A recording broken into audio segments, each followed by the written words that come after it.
नमस्कार दोस्तों, भारत माँ वंदे मातरम। एक छोटासा व्हिडिओ, मला जे व्हिडिओ तुम्हाला आवडला तर लाईक करा, सबस्क्राईब करा, व्ह्यूज करा, फॉलो करा। जगात एकच प्रश्न आहे, आई बाबा बहीण भाऊ सगळे आपले असे आणि आपल्याला जसे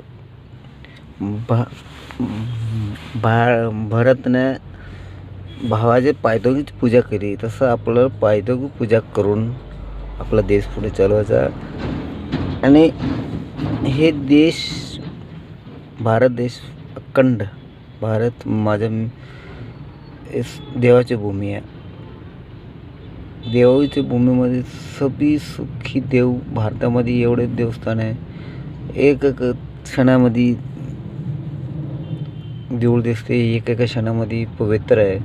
आजरा रामतीर्थ असा आहे, जगाचे नाही रामतीर्थ, जगाचे नाही विचार, तवा झाले रामतीर्थ विचार।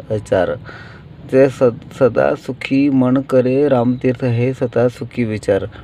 एक गोष्ट आहे, आजराचे रामतीर्थ आहे, जे त्याच्यामध्ये भावना मुक्त करा आणि श्रीरामचे दर्शनाला जावा, चला।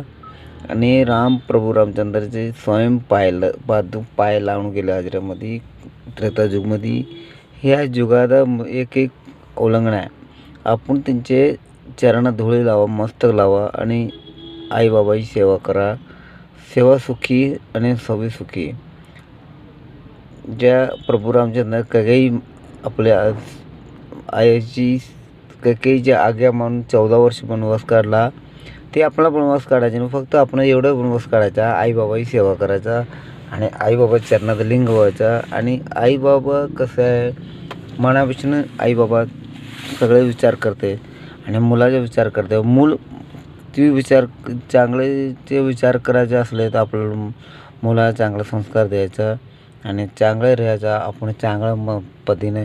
आणि एक गोष्ट करा, हा सत्संग जोडा, संमेलन करा, नमस्कार करा। प्रत्येक माणसामध्ये भावना एकत्र, नफरतीची भिंती तोडा, प्रेमाचे पूल बांधा आणि प्रेमाच्या पूलमध्ये सगळे जग सुखी होईल, जग प्रवेश होईल। आणि नफरतीचे दिवारा तोडा आणि प्रेमाचे पूल बांधा। आणि हेची सत्संगच्या निरंकारी बाबांचा विचार आहे, तोच विचार आपण घेऊन पुढे जाऊया आणि प्रेमाने जग जिंकून घ्यायचे असतं। सत्संग प्रेमावर असे रामकृष्ण हरी, रामकृष्ण हरी, हरीमध्ये ईश्वर, राममध्ये ईश्वराचे गुण गाये, जगामध्ये सर्व संदेश पोजाये आणि प्रेमाने जग जिंकून घ्यायचं। सत्संग प्रेमाने बोला, रामकृष्ण हरी, जय जय रामकृष्ण हरी, जय जय रामकृष्ण हरी।